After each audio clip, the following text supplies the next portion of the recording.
Welcome to The Third Thing, a podcast about friendship in all its fullness. The conflict worth repairing, the evolution worth honoring, and sometimes the letting go. Think of it as a kitchen table conversation with honesty, laughter, validation, and plenty of tea. I'm Danyelle, a therapist, healer, and hoodoo practitioner who's been thinking about the way we love each other for most of my life. And I'm Michelle, a life coach, facilitator, and a space holder at my core. I've spent a lifetime helping people communicate better and more honestly. We've been best friends for 26 years, and we've got the receipts.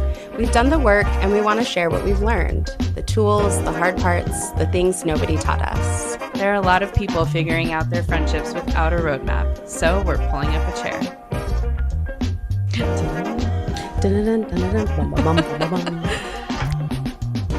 Number 2. Welcome back. We made it to 2. We made it to 2. High five. We're doing a thing. You love a high five. I love a high five. I do. I mean, how do you... I love a high five. How do you not like a high five? Correct. Michelle Koffler. It's a little dorky. Well, for somebody who has known me for 26 years, you would know. Said what I said. I am peak dork. Today, we're excited to talk about the third thing, why we're here. Why we're here.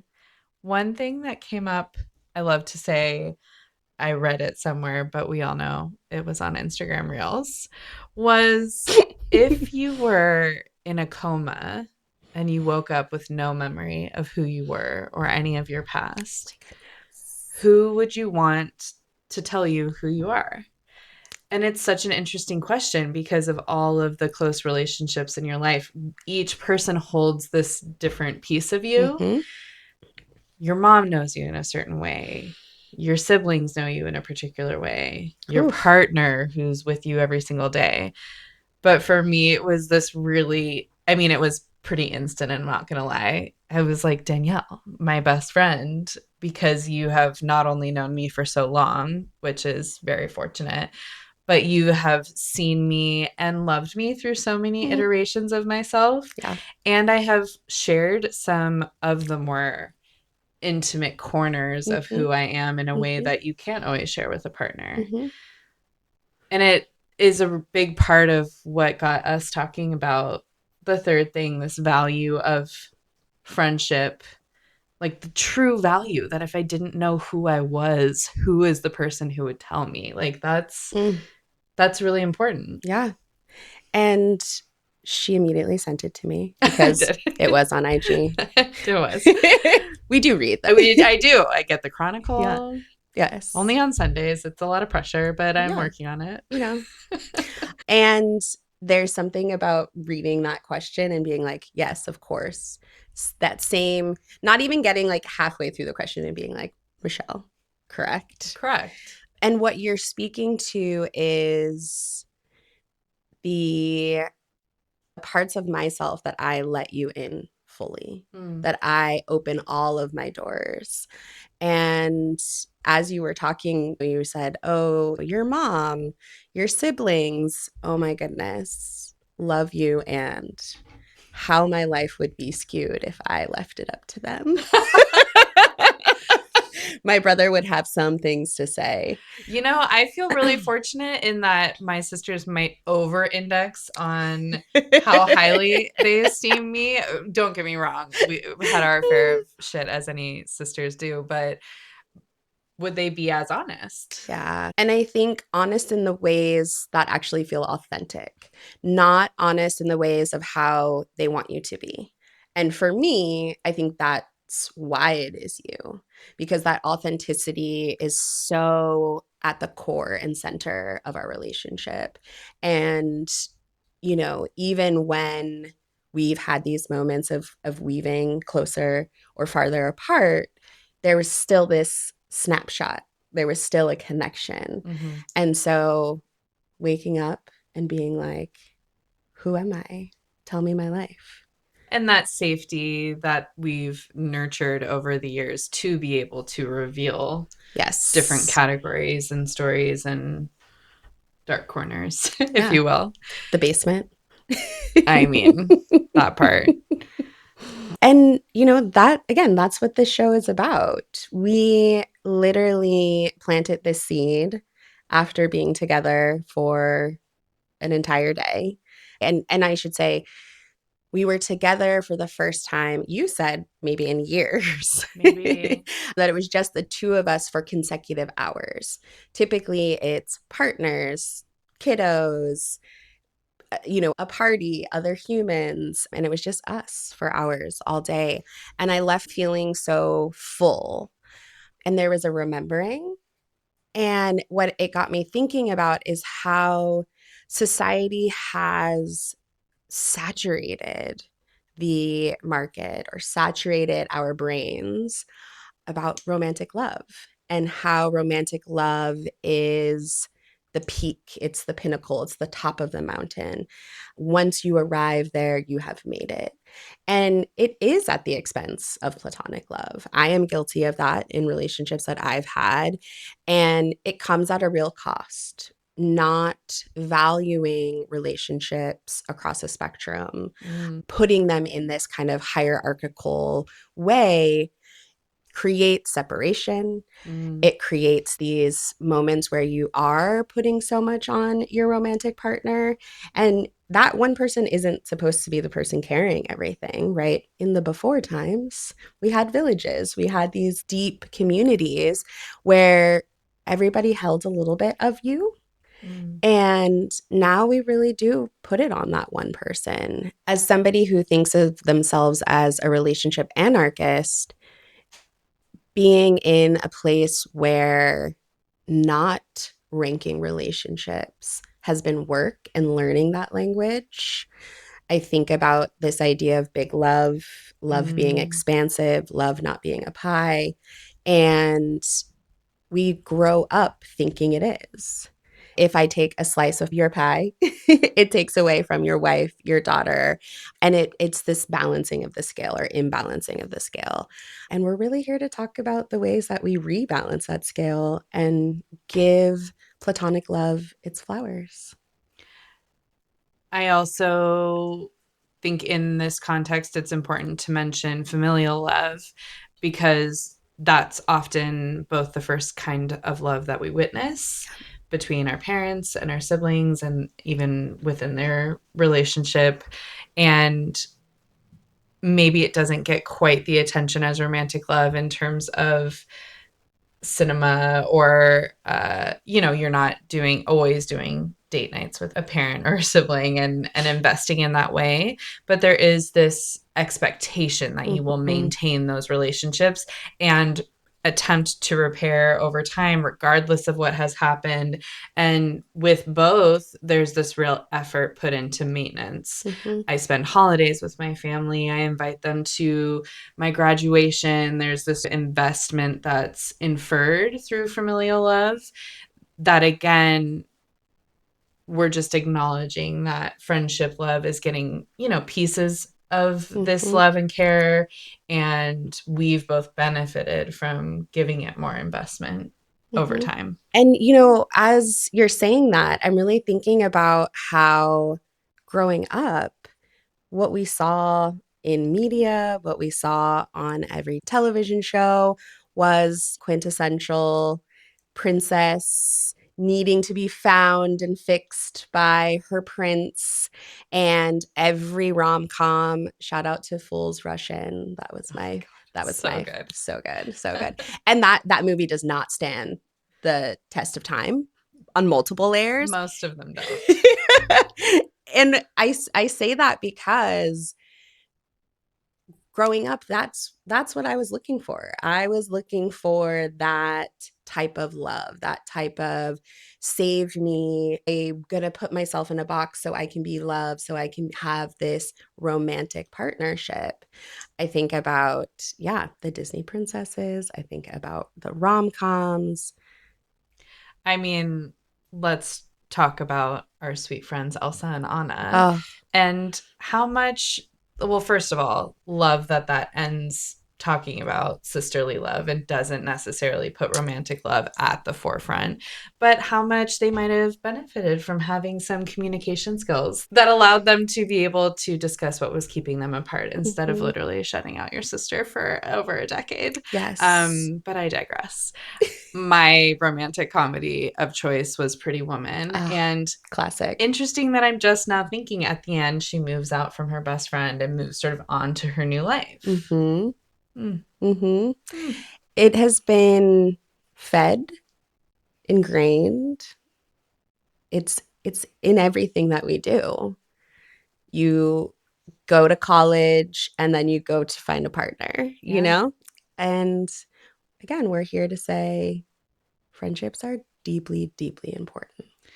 There's also this cultural moment happening where we experienced an insane pandemic in Oh my 2020 goodness. and are still in sort of the midst of what that created. It's not over necessarily, but we've just sort of adapted and integrated. Correct. But the erosion of third spaces, this sort of loneliness, both in we're not seeing our people as much, and also maybe we're not going into work in the same way, we're not having happy hours in the same way, and Mm, even just us as millennials, elder millennials, yeah. blessings. Um, that it's also that time of our lives where we may not be as active as we once were going out on a Saturday, et cetera. But then what is the impact if you're not then integrating and finding new ways to incorporate friendships and relationships and in real life?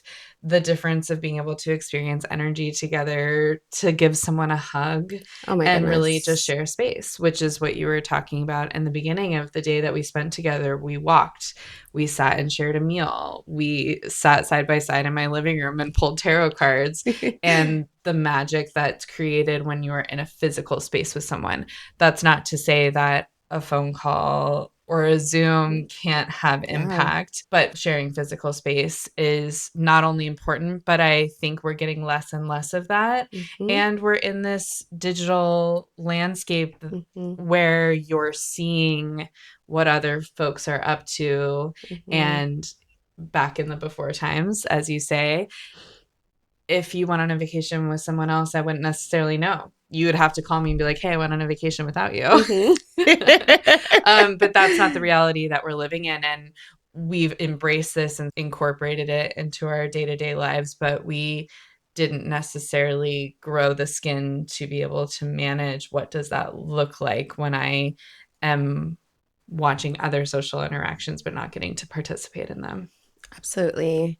And I'm just also thinking about the loss of third space in not just this, post lockdown moment, but the more and more we get that we are connected via the interwebs, we we don't have physical third spaces. And we want to talk about Ray Oldenburg, who coined this term around a third space being neither home nor work. And historically, those were churches, barbershops, the front stoop, the markets. And we have really lost that. We went through a period of time where we couldn't be together. We physically couldn't be together. And I feel like we swung the other way, but missed the part of being together. A lot of us are back in a workspace, commuting. We live farther away from each other. We live in the same city, and it takes me 30 to 40 minutes to get to each other because we live directly On opposite on opposite ends. I know, ends. it's very rude. Um, but again, we have really lost the ability to create together, to sit together, to just say, hey, how are you? And to me, it's biological, right? Like that loss, the importance and the need as humans to be pack animals, to be in community. We don't have that as much. We have a lot of parasocial connections, and I see why Gen Z is really moving towards more analog IRL Yep. things, right? Because I miss you. And it feels so different. And it feels like pushing against the envelope. And we're like, no, we know. We do know. But a good reminder to come back to it. And with that sort of insular move of taking it to the very nuclear family, I mean, even giving birth in August of 2020, it was just me and my wife in the room. And that's definitely not how I pictured it. I thought I would have my best friend. I thought I would have my mom. I thought I would have Mm-hmm. my sisters. And that's, again, historically, childbirthing humans have had a village around them. But one thing that really stands out for me in embarking on this conversation together about friendship and the third kind of love is partners absorb so much responsibility. Not only are they meant to be your soulmate and love of your life, they're meant to be your best friend. You're sharing finances together, you're building a home together, you're doing errands, you're potentially raising children. They're great in bed and they keep it fresh. Maybe you work out together. It is truly a never ending list. And it's so much pressure to put on a relationship. When Ashley and I got married, we very specifically did not have that part of the ceremony that's in a lot of modern weddings where you say, I'm marrying my best friend, which I mean, it's such a beautiful sentiment, but I already have a best friend, Yay. and so does she. And it's very much we're coming to this relationship as full and complete people, or at least that's our goal. And let's not add that extra layer of I need to also rely on you for all of my friendship needs. Mm-hmm. So that was really important to us. I also just want to touch on this idea of the cost of community as being something that I think about often, and that unfortunately, it's just not always convenient to watch somebody's kid for them or pick them up after school. Or I know that I got really sick during the teacher strike and I had my kiddo at home and I was also supposed to be at work and I really needed to ask for help. And, it's it's that investment that you make even when it's not the easiest thing in the world, but you're going to get returns back for it. Mm-hmm. And it helps to build this village that we sort of have in our mind that you would have a friend that will come over and do anything for you and you would return the favor. And we've sort of gotten away from that maybe. But I think that's part of what we're talking about here is investing in platonic relationships and friendships in this way that expands your village. Mm-hmm. And so you're not left out in the cold, right? So when you're sick and you can't send your child to school, you have multiple people who can come and hold the burden of life for you. And with you. With you, yes. And I love seeing this around the interwebs. This idea of community is inconvenient because it takes work, it takes investment. It isn't surface level. It is diving in, it is showing up, it is being present, it is asking questions. And that to me is how we survive, as elder millennials. Living through our entire lives unprecedented. Mm-hmm. Really ready for some Endless, unprecedented times. really ready for some precedented times. Thank you. Yeah, I think about the times that we all show up for each other, and being able to say, I'm so grateful for that. So, so, so grateful for that. On the flip side, I'm curious what has not investing in friendship cost you? Yeah, at times a lot. I was in a 10-year relationship. Shout out to Kelly. Hey, Kelly. Hey, boo. And we were together, for me, 22 to 32. And I did. I mean, I really thought we would get married, we would be together forever. We lived together, we were very domesticated together. Mm-hmm. And so for me, it was a couple of things that were happening. One, I was bringing her into my life, familial and platonic in my friendships, because I wanted my people to know who she was. And we were building together. So the deprioritizing of my platonic loves made sense in my head at the time, right? The information I had. I wasn't building a life in the same way with my friends. And so it was important for me to really put in, quote, the effort that it takes to build a life with somebody. And when that relationship ended, it was a lot of rebuilding. It had been a decade that I had been with this person and had moved my focus away from the people who then I was asking to hold me through this breakup. I think it's interesting too because there's so many layers at play here. But when you were in a relationship in our later teen years, that was more of a heteronormative relationship. Still, we were at that age where we were going to parties together and the girls would hang out with the girls and the guys would hang out with the guys. And then when you add a queer lens to it, all of a sudden, it's you and me plus your girlfriend in the dressing room together getting ready for a New Year's Eve outing. And it's that reminder that, yes, integrate your relationships and your friendships, regardless of queerness, need some individual time and investment as well to keep their strength and Mm-hmm, continuity. mm-hmm. Yeah, just an interesting way to look at it. Yeah, the platonic love needs space, it needs air, it needs to breathe. And so often it gets snuffed out because of the ways we place romantic love on this pedestal. I think it's really important to call out that Danielle and I are really fortunate. I don't want to say lucky because we've put a lot of work into it over time, but acknowledging that not everyone has a best friend of 26 years, and that we've done a lot of growing apart and coming back together.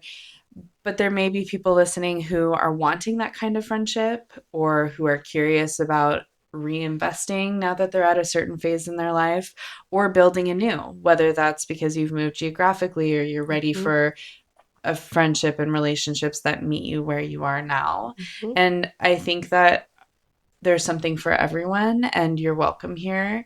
And also, our thesis is really that friendship love is healing, Mm. that this idea of a third thing is how we care for ourselves and for each other.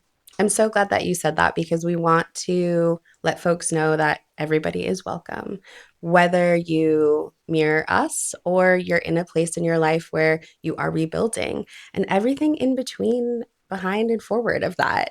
There is hope in this conversation around building, around being together, around what it means to be in community in an intentional way.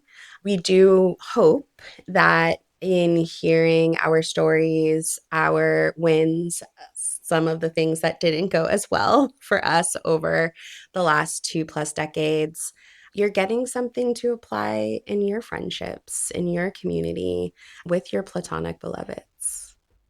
Is there anything that's percolated or bubbled to the surface for you this episode? Definitely. And it is this idea of hope. I am a Sagittarius sun Yes, you are. and also a Cancer moon. And this kind of duality of holding hope as Sagittarians do, but feeling things very deeply, feeling the energy of the world in this moment, and also carrying hope. I want to bring that to this space. And what really came up for me as we were talking today is how beautiful it is to hold hope in connection, to hold hope in the blossoming of. And I hope that I can do that for all of you.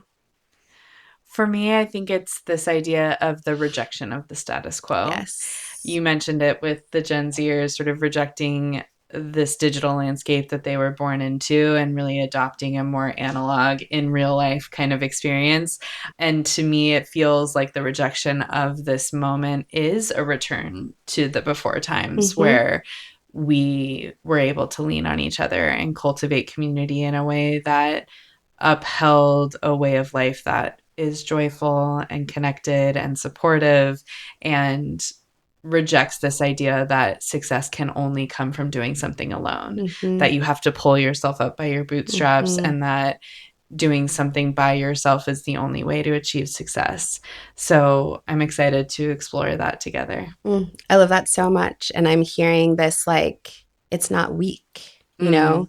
Mm. It's so often seen as weakness to be in community, to receive that support, and how strong we are together in community, not just for the two of us, but the ripples effect of everybody else that we connect with. Will you pull a card for us? We've got the High Priestess here, and I love this card so much. It is a major arcana. It is the third card in the entire tarot deck. And it is really about self trust, self knowing, and intuition. And what's coming up for me around this idea of the third thing is one, our intuition, Mm-hmm. our ability to trust ourselves so much that we can say things to each other. And when I think about this for the broader community, it is an invitation to trust yourself, to know what you need within your platonic loves, to trust when it doesn't feel right, trust when it feels really good, and allow yourself to be really open to what's kind of lingering in the in between.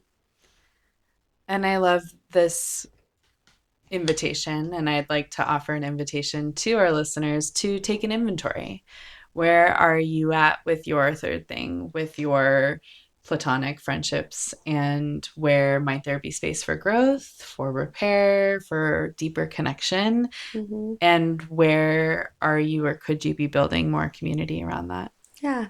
And maybe think about sending a text, picking up a phone, writing a letter, and how that might feel for the person receiving it. Thanks for joining us. We'll see you next week. If today's episode meant something to you, share it with a friend.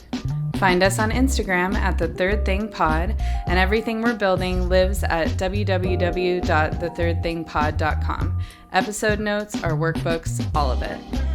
And if you're ready to go deeper, real community, monthly events, early access, and to join the group chat, we're on Patreon. The link is in the show notes. If you're loving the show, a rating and review genuinely helps more people find us. It takes 2 minutes and it means everything.